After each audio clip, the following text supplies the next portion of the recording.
This video is the second in a series about establishing a second home.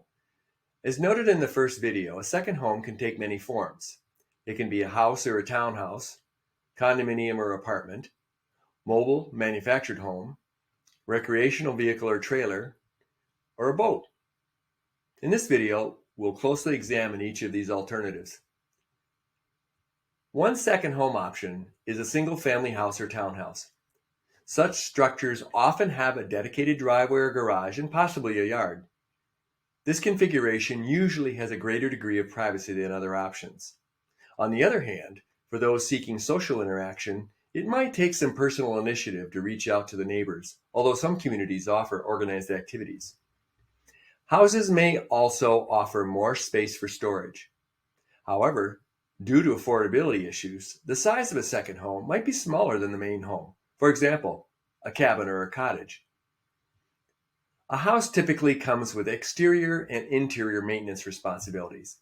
Exterior tasks can include lawn care, snow removal, or tree shrub care. Interior tasks could range from painting to appliance repair to full-scale remodeling.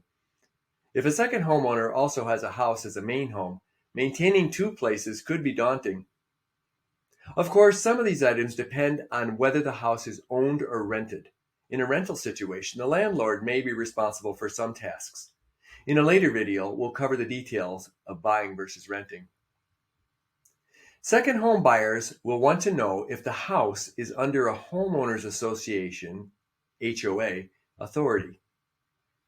If an HOA is involved, prospective buyers must decide if they will abide by the association's rules. Such rules can cover the following, like architectural and maintenance standards, allowed noise levels, lawn ornaments and holiday decorations, the number of people residing in the house, parking, short-term rentals like VRBO or Airbnb, trash and recycling, and types and numbers of pets. An HOA may also manage contracts for lawn care and landscape and snow removal. These are expenses for the HOA, and so as a result, a second homeowner will usually pay a maintenance fee to cover these expenses. Another second home option is a condominium or apartment. In fact, in some larger cities, some smaller spaces like studio apartments have gained the nickname of pied-à-terre, which is French for foot on the ground. Therefore, this type of second home provides a temporary presence or foot on the ground in another location. For many, a condominium or apartment is the only way to afford the cost of a second home.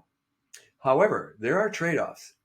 An obvious one is that multiple unit dwellers must follow more rules because they live close to their neighbors. This restricts activities that could impact the person next door, such as noise levels, the number and type of pets, and the ability to rent out an owned unit. Depending on the situation, the building manager, HOA board of directors, or the landlord usually enforce these rules. Those looking into condominium or apartments as a second home should ensure that the building accepts temporary living, since some HOAs, landlords, and property managers prefer year-round residents. Another compromise comes from other building residents who don't always follow the rules, or building maintenance that's neglected. Noisy neighbors, messy hallways and elevators, or outdated common areas can mar the enjoyment of a second home. On the positive side, condominium or apartment residents usually have fewer maintenance responsibilities. This could be just a ticket for someone interested in relaxing at their second home rather than attending to a long to-do list. And also, social interaction opportunities may be more numerous because there are more people around.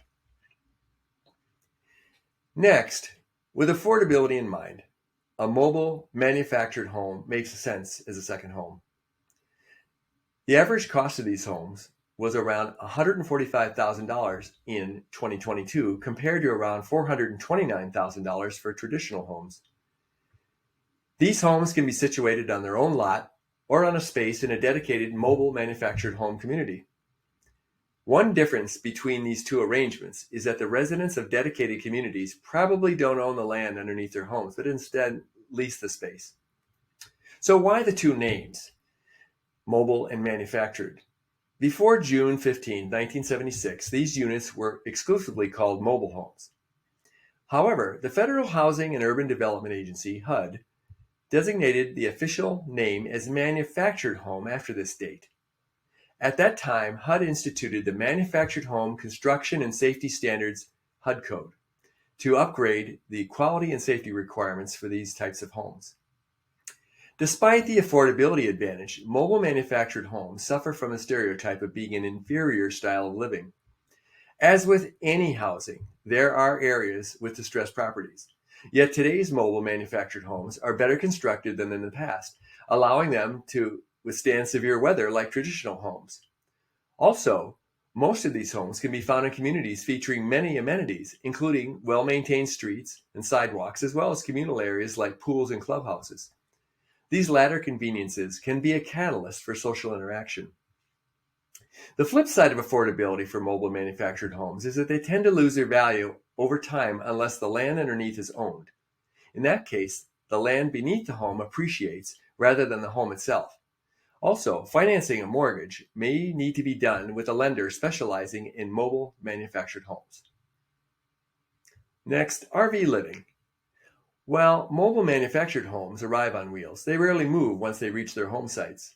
On the other hand, recreational vehicles are made for mobility. Subdivided into motorhomes or towable RVs, these types of second homes have unique pros and cons that need to be carefully considered. First, the pros of RV living. The ability to move or stay as desired, social interaction with other RVers, traveling in both comfort and style, lower costs versus staying at the same amount of time at hotels or motels, and you're closer to nature. Some of the cons of RV living are you're living in a pretty small space and there's not much storage.